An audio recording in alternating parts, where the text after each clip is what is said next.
हाँ जी यार, की हाल चाल। तो आज की इस वीडियो में हम लोग बात करने जा रहे हैं why over 30% of people don't own A home in Canada. Well, आज की इस वीडियो में हम काफ़ी ज़्यादा interesting numbers and facts share करने वाले हैं। So do much time, let's start the video. Sir, इस वीडियो की शुरुआत में सबसे पहले बात कर लेते हैं about Canada itself. Well, it is the second largest country in the world, yet इसकी जो पॉपुलेशन है just over 41 million people as of April 2024। तो इतनी ज़्यादा ज़मीन है, इतने कम लोग हैं, फिर भी यहाँ पे हमेशा हमें हेडलाइंस देखने को मिलते हैं कि भाई घर खरीदने जाओगे तो बिडिंग वॉर देखने को मिलेगी, या फिर कनाडा में हाउसिंग क्राइसिस चल रहा है। तो इन सबके पीछे के रीजंस क्या हैं? Well, lot of people blame immigration की वजह से कनाडा में हाउसिंग क्राइसिस चल रहे हैं। दूर दूर तक अफोर्डेबिलिटी देखने को मिलती है। अगर आप घर वगैरह खरीदने जाओ तो उसमें कितनी सच्चाई है, बस सबसे पहले हम लोग बात कर लेते हैं। जब कोई किसी और कंट्री से यहाँ पे मूव होता है, when they talk about moving to Canada, they are not talking about Canada, they are talking about either Toronto, Vancouver, Montreal या फिर आज की डेट में कैलगरी। ठीक है, तो कुछ ही टारगेट्स रहते हैं उनके, ठीक है, माइंड में कि भाई इस सिटी में जा सकते हैं, which kind of make sense. क्योंकि अगर किसी और कंट्री से आप आ रहे हो तो आपको बड़ी सिटी चाहिए जहाँ पे कि बड़ी सिटी वाली सुख सुविधा हो, जॉब अपॉर्चुनिटीज़ हो। ठीक है, यहाँ पे आके आपको हेल्थ केयर भी थोड़ा बहुत मिल जाए एंड पब्लिक ट्रांसपोर्ट सिस्टम भी ठीक ठाक हो। उसके साथ साथ यहाँ पे जॉब अपॉर्चुनिटीज़ तो हो कि भाई कमा के खाने लायक बने। उसके बाद आती है बात की अपना घर खरीदना, ये वो स्टार्टिंग में तो सबने रेंटल में रहना है, राइट। तो इसलिए सब लोग यहाँ पे बड़ी सिटीज़ को टारगेट करते हैं। हैंस बड़ी सिटीज़ में आपको अफोर्डेबिलिटी क्राइसिस देखने को मिलता है अक्सर। हाउसिंग क्राइसिस की भी वहीं की हेडलाइन ज़्यादातर सुनने को मिलती है। क्या आपने कभी सुना होगा विनिपेग में हाउसिंग क्राइसिस चल रहा है? नहीं, हमेशा बात होती है टोरंटो की, वैंकूवर की, एंड आज की डेट में बात कर लेते हैं लोग कैलगरी की भी, कि भाई अफोर्डेबिलिटी बहुत कम होती जा रही है। जो कि आज से काइंड ऑफ ट्रू, आज से 2 साल पहले मैं मूव हुआ था तब काफ़ी ज़्यादा चीप थी। आज की टाइम में भाई अप्रिशिएट काफ़ी ज़्यादा हो चुके हैं। फॉर एग्जाम्पल डिटैच या सेमी डिटैच कर रफली जो यहाँ पे ईयर ऑन ईयर एप्रिसिएशन देखने को मिल रही है उसकी मिल रही है 13%। ठीक है, तो वो तो काफ़ी ज़्यादा है। ठीक है, मतलब इतने ज़्यादा प्राइसेस बढ़ रहे हैं। अगर आप 1 साल और रुक जाओगे उसके बाद जाके लोगे तो मे बी आपको 10-12-13% और ज़्यादा प्राइस बढ़ाकर देना पड़े उस घर का। तो यही हिसाब किताब चल रहा है हाउसिंग क्राइसिस के नाम पे। ना चांसेस आर कि हमें फ्यूचर में भी ये ट्रेंड देखने को मिलेगा कि जो इमिग्रेशन आती है कनाडा में बेसिकली टॉप 4-5 सिटीज़ को टारगेट करती है कि भाई हमें यहाँ पे जाके सेटल डाउन होना है, unless government starts to jump in, कि भाई वो किसी छोटी टाउन या फिर सिटी में जाने वाले लोगों को कुछ तरीके का ऑफर करे इंसेंटिव। बेसिकली आज की डेट में अगर कोई इंटरनेशनल स्टूडेंट आता है यहाँ पे पढ़ने के लिए, किसी भी कॉलेज यूनिवर्सिटी में जाता है, बिलीव दे पे रफली 4x of what A domestic student would पे। ठीक है, तो अगर उसकी फीस वगैरह में कुछ मदद कर दी जाएगी, भाई 4x नहीं आप 2x दे दो, या फिर वट किसी तरीके की स्कॉलरशिप वगैरह कुछ तरीके के इंसेंटिव दे दो, तो उनको मदद मिल जाएगी। लोग वहाँ पे मोटिवेट हो जाएंगे जाने के लिए।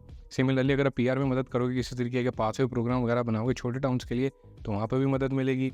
और उसके साथ साथ स्किल्ड वर्कर्स वगैरह को अगर आप वहाँ पे इन्वाइट करोगे कि भाई इन लोगों को कुछ मदद दी जाएगी करियर में, ठीक है, तो उसके भी जैसे कि लाइसेंसिंग वगैरह वाले जो करियर रहते हैं, अगर आपको प्लम्बिंग वगैरह में जाना है, किसी में लाइसेंस वगैरह की ज़रूरत होती है, अगर लाइसेंसिंग आसान बना दोगे या गवर्नमेंट उसका कुछ पार्ट पे करेगी लाइसेंस वगैरह लेने का, जिसमें कि कई साल भी लग सकते हैं कई बार, जैसे कि जो लोग हेल्थ केयर में जाते हैं कई साल की पढ़ाई लग जाती है। तो अगर ऐसा तो कुछ इंसेंटिव देंगे तो मे भी लोग छोटी सिटी या टाउन को कंसिडर करने लग जाए।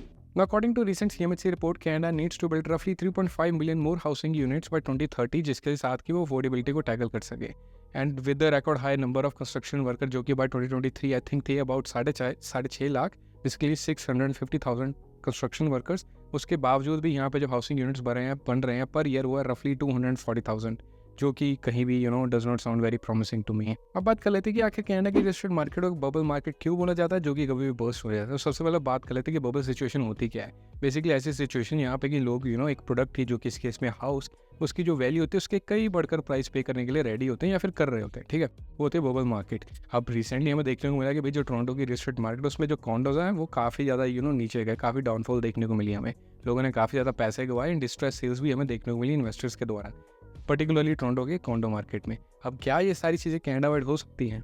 इन माई पर्सनल ओपिनियन में भी नॉट, क्योंकि इस टाइम कनाडा में ओनली 35.5% होम ओनर्स है जिनके घरों पे मॉर्गेजेस चल रही हैं। ठीक है, उसमें से बहुत सारे लोग फिक्स्ड वाले निकलेंगे, बहुत सारे वेरिएबल वाले निकलेंगे, कुछ लोग हाई नेटवर्थ वाले लोग निकलेंगे जिनको ज़्यादा फर्क नहीं पड़ता, भाई 0.5 ऊपर नीचे आ जाए क्या हो जाता है। तो उसके चलते मेरे हिसाब से ओवरऑल कनाडा की लिस्टेड मार्केट की बात करें तो आई डोंट थिंक कि भाई यहाँ पे हमें कोई ऐसे क्रैश होता हो देखने वाला है any time soon. And plus जो अभी रिसेंट हमें देखने को मिला है कि भाई बैंक ऑफ कनाडा अभी 0.25 इंटरेस्ट रेट कम किया था, तो उसको चलते हुए भी ऐसा लग रहा है आगे जाके इंटरेस्ट रेट डाउन ही जाएंगे, ऊपर नहीं जाएंगे। बट हम इस फैक्ट को भी इग्नोर नहीं कर सकते कि कनाडा की जो रियल एस्टेट मार्केट है it has significantly gone up in the last decade और सो। ठीक है, तो अगर आप ऐसे इंसान हो जो कि वेट कर रहे हो भाई इंटरेस्ट रेट नीचे आएंगे तब घर खरीदूंगा, भाई सस्ता पड़ जाएगा, पैसे बच जाएंगे, तो मैं आपको एक चीज़ बताना चाहूँगा यहाँ पे इंटरेस्टिंग फैक्ट कि भाई जब जब इंटरेस्ट रेट नीचे आते हैं ज़्यादा से ज़्यादा लोग क्वालिफाई कर पाते हैं अपने डिजायर्ड होम के लिए। ठीक है, इंटरेस्ट रेट नीचे आना यानी उनकी जो अफोर्डेबिलिटी पावर है वो बढ़ जाएगी। ठीक है, उनको लगेगा कि भाई हम भी मार्केट में जाके अपना ड्रीम होम खरीद सकते हैं, अपना फर्स्ट होम खरीद सकते हैं। तो ऐसे में कंपटीशन बढ़ जाएगा, कंपटीशन बढ़ेगा तो भाई सेलर के पास मल्टीपल ऑफर्स होंगे तो जो बंदा ज़्यादा पैसे देगा उसको घर मिलेगा। यानी कि at the end of the day अगर इंटरेस्ट रेट्स नीचे आते हैं, आपके इंटरेस्ट की तरफ से पैसे बचने वाले हो, तो उससे घर का प्राइस बढ़ जाएगा। तो यानी कि at the end of the day you still kind of paying similar amount of money. पहले इंटरेस्ट में जाने वाली थी, अब वो घर की वैल्यू की तरफ जाने वाली है, यानी कि मोर्गेज अमाउंट में जाने वाली है। तो पैसे तो लगभग सिमिलर से पे करने वाले हो, कोई ज़्यादा ऑप्शंस पे डिफरेंस नहीं आने वाला अगर इंटरेस्ट रेट नीचे भी आते हैं। टू कंक्लूड, कनाडा की जो रियल एस्टेट मार्केट है it is based on demand and supply. आप देखोगे कि भाई जिस जिस सिटी की डिमांड ज़्यादा, जैसे कि वैंकूवर, टोरंटो, तो वहाँ पे घरों के प्राइस काफ़ी एक्सपेंसिव रहेंगे, क्योंकि अगर आपके बजट में नहीं बैठ रहा, किसी और के बजट में बैठ रहा होगा, वो महंगा ऑफर डाल देगा, वो घर खरीद लेगा। ठीक है, सिंपली ऐसा चलता है। एंड जिस जिस सिटी की डिमांड कम है, जैसे कि आज क्रिकेट में एडमिंटन एंड विनीपेग, तो अब आप देखोगे इन्वेंट्री काफ़ी ज़्यादा, वैरायटी ऑफ होम्स अवेलेबल है, काफ़ी लंबे समय के लिए मार्केट में अवेलेबल है, तो आपके पास नेगोशिएशन पावर ज़्यादा रहती है, तो वहाँ पे आपकी अफोर्डेबिलिटी बैठ जाएगी। तो मेरी रिकमेंडेशन यही रहेगी, आप टॉप 10 विश लिस्ट बना लो। ठीक है, 10 ऐसी चीज़ें लिख लो जो आपको घर में चाहिए at the beginning of your home search. पहली 5 निकलेंगी नीड, अगली निकलेंगी वांट्स, प्रेफरेंसेस या फिर डिज़ायर।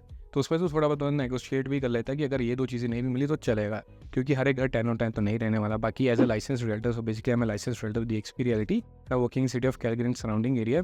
तो मेरी एज अ लाइसेंस रियल्टर आपको ये सजेशन रहेगी कि भाई किसी भी चीज़ पे कॉम्प्रोमाइज़ कर लेना। बेसिकली लोकेशन अगर आपको मैटर करते है तो लोकेशन पे कॉम्प्रोमाइज़ मत करना, क्योंकि लोकेशन कल को चेंज नहीं की जा सकेगी। अगर आप डिटैच या सेमी डिटैच घर खरीदते हो तो भाई उस पर फ्लोर प्लान भी चेंज किया जा सकता है। अगर आप कॉन्डो या टाउन हाउस खरीदते हो तो कॉस्मेटिक चेंजेस तो डेफिनेटली कर सकते हो। तो ये सब चीज़ें चेंज हो सकती हैं, लेकिन लोकेशन तो नहीं बदली जा सकती। एक जगह से घर उठा के दूसरी जगह पे अपनी पसंद की कम्युनिटी में नहीं रखा जा सकता, तो उस पर कॉम्प्रोमाइज़ मत करना। Should you continue to rent if you don't already own a home in Canada? Well, in my opinion, it is a necessity rather than a luxury, क्योंकि गाड़ी is a luxury but home is not a luxury. It is a necessity. कहीं ना कहीं रहोगे, कहीं ना कहीं जेब से किराया दोगे, अगर मॉर्गेज नहीं दे रही तो पैसे तो जा रहे हैं, राइट। एंड हमेशा सर पे छत तो चाहिए बंदे को, ऐसा नहीं है कि सिर्फ 6 महीने के लिए चाहिए, उसके अगले 6 महीने नहीं चाहिए, तो वो तो चाहिए होगी, कहीं ना कहीं पैसा जाएगा। तो it is the right approach अगर आप सोचते हो कि मेरे को आगे जाके होम ओनर बनना है। May be first home will not be your desired home, हो सकता है ऐसा ना हो।